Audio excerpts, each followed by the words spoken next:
Ketegangan geopolitik antara Amerika Serikat dan Uni Eropa telah memasuki babak baru yang mengkhawatirkan, terutama di tengah isu cadangan emas Jerman yang tersimpan di Federal Reserve.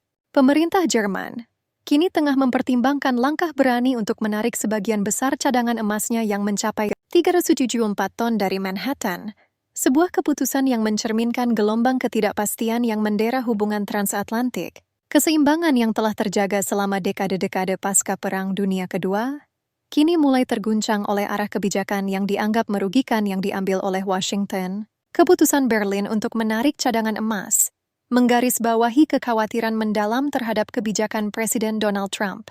Dengan berbagai langkah proteksionis dan sikap konfrontatif yang ditunjukkan, Jerman merasa semakin terpinggirkan dalam kerangka strategi keuangan global. Sejarah cadangan emas Jerman yang tersimpan di Federal Reserve bermula dari ambisi untuk menjamin kestabilan nilai mata uang pada era Bretton Woods. Namun, kondisi global kini berbalik membuat ekonomi Eropa semakin rentan terhadap keputusan sepihak dari pihak Amerika. Memahami latar belakang penyimpanan cadangan emas Jerman, kita melihat bagaimana keamanan aset nasional selama Perang Dingin telah menjadi prioritas. Kekhawatiran akan ancaman dari Blok Timur membuat Jerman memilih untuk menyimpan emasnya di negara-negara sekutu yang dianggap lebih stabil. Keputusan ini pada awalnya memberi keuntungan dalam likuiditas dolar saat terjadi krisis keuangan. Tetapi sekarang, situasi ini mulai dipertanyakan. Ketidakpastian politik dan ekonomi yang dihadapi Eropa semakin memperlebar celah antara harapan untuk kolaborasi dan kenyataan ketegangan yang mengancam stabilitas keuangan global. Sikap Jerman ini bukan hanya sekadar langkah pragmatis, melainkan juga simbol ketidakpuasan terhadap kondisi saat ini. Setiap pergolakan dalam kebijakan Amerika dapat memiliki dampak luas terhadap ekonomi Eropa, menciptakan pertanyaan besar tentang masa depan hubungan transatlantik. Apakah reputasi Amerika sebagai pelindung aset akan bertahan? Ataukah tindakan-tindakan semacam ini hanya akan memperburuk ketidakpercayaan dan mendorong Eropa untuk mencari alternatif lain dalam menjaga kestabilan keuangan mereka? Masa depan cadangan emas Jerman di Federal Reserve menjadi cerminan dari kekhawatiran yang lebih besar dalam arena geopolitik. Apakah langkah berani untuk menarik emas tersebut akan menjadi titik balik dalam hubungan Amerika-Eropa? Ataukah ini hanya menjadi salah satu bab dalam kisah panjang ketegangan yang membawa dampak tidak hanya bagi Jerman, tetapi juga bagi perekonomian global secara keseluruhan? Apa jadinya dunia tanpa dominasi dolar? Dunia kini berada di ambang perubahan besar, di mana dominasi dolar Amerika mulai memudar. Dalam dekade mendatang, prediksi para ekonom menunjukkan adanya akselerasi repatriasi emas yang akan mengubah peta kekuatan finansial global. Negara-negara BRICS Plus seperti Brasil, Rusia, India, Tiongkok, dan Afrika Selatan sedang memperkuat cadangan emas mereka. Mereka beralih dari ketergantungan pada dolar Amerika ke aset yang lebih stabil, seperti emas dan mata uang regional lainnya, menciptakan pola pergeseran signifikan dalam sistem keuangan dunia. Antara tahun 2025 dan 2027, dunia menyaksikan kembalinya emas ke tanah asalnya, dan diversifikasi cadangan devisa menjadi tren dominan. Dengan peluncuran mata uang digital bank sentral, perdagangan lintas negara akan semakin mudah dilakukan tanpa ketergantungan pada USD. Pergerakan ini berdampak pada harga emas yang diprediksi akan naik antara 30 hingga 50%. Dolar mulai melemah di hadapan sekeranjang mata uang, menandakan bahwa saat-saat tidak nyaman bagi dolar sebagai mata uang cadangan dunia telah tiba. Menyusul perkembangan ini, antara tahun 2028 hingga 2030 dunia diprediksi akan terbelah menjadi dua blok finansial. Blok barat yang setia pada USD akan terus menggunakan sistem SWIFT dan IMF, sementara blok timur dan Global South beralih ke alternatif seperti MIR, CIPS, dan BRICS Pay. Peluncuran standar emas oleh BRICS akan menciptakan sistem perdagangan baru yang berbasis pada keamanan dan stabilitas emas, memberi tantangan besar pada petrodolar.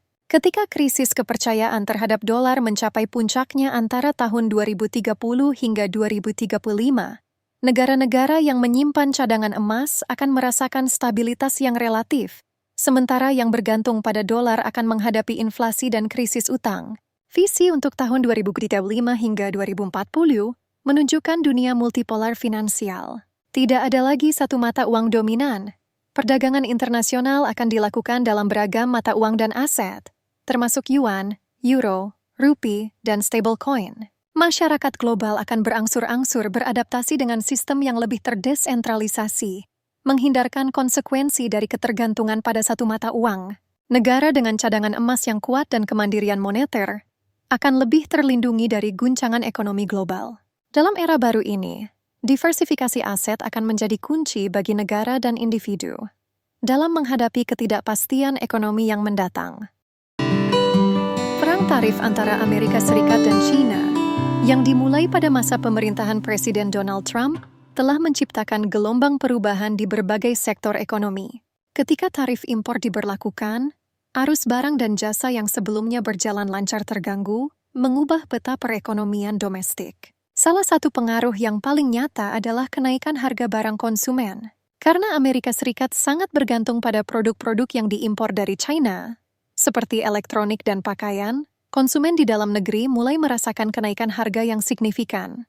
Hal ini tidak hanya mempengaruhi daya beli, tetapi juga mengganggu keseimbangan anggaran keluarga, terutama bagi mereka dengan pendapatan yang lebih rendah.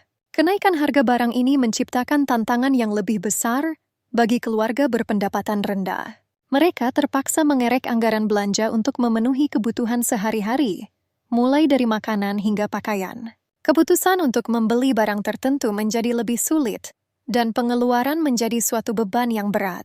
Keluarga-keluarga yang sudah berjuang untuk memenuhi kebutuhan dasar kini terpaksa beradaptasi dengan realitas baru, mendorong beberapa dari mereka ke dalam keadaan keuangan yang lebih sulit.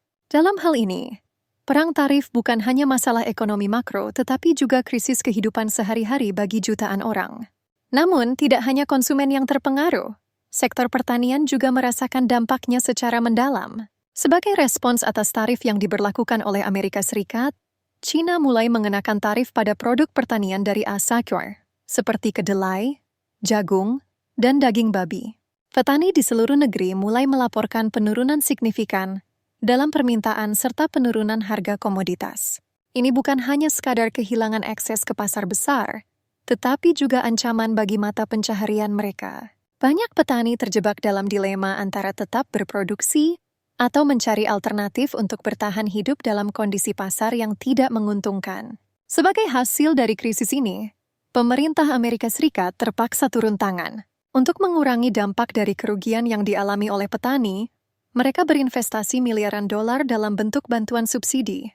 Meskipun bantuan ini dapat memberikan sedikit kelegaan, masalah mendasar tetap ada. Kesulitan yang dihadapi petani ALS membuka diskusi lebih luas mengenai ketergantungan ekonomi dan perlunya diversifikasi pasar. Di satu sisi, perang tarif yang dirancang untuk melindungi industri dalam negeri telah menimbulkan dampak negatif yang luas. Dan di sisi lain, tantangan integrasi ekonomi global semakin terasa. Menghadapi situasi ini, penting bagi semua pihak untuk merenungkan bagaimana kebijakan perdagangan dapat dibentuk agar lebih adil dan berkelanjutan. Perang tarif tidak hanya menciptakan dilema bagi konsumen dan produsen, tetapi juga memunculkan pertanyaan tentang masa depan hubungan ekonomi antara Amerika Serikat dan China. Mengingat dampak yang dirasakan di berbagai level masyarakat dan industri, solusi yang holistik dan kolaboratif menjadi kunci untuk menghindari resesi lebih lanjut dalam perekonomian dunia yang saling terhubung.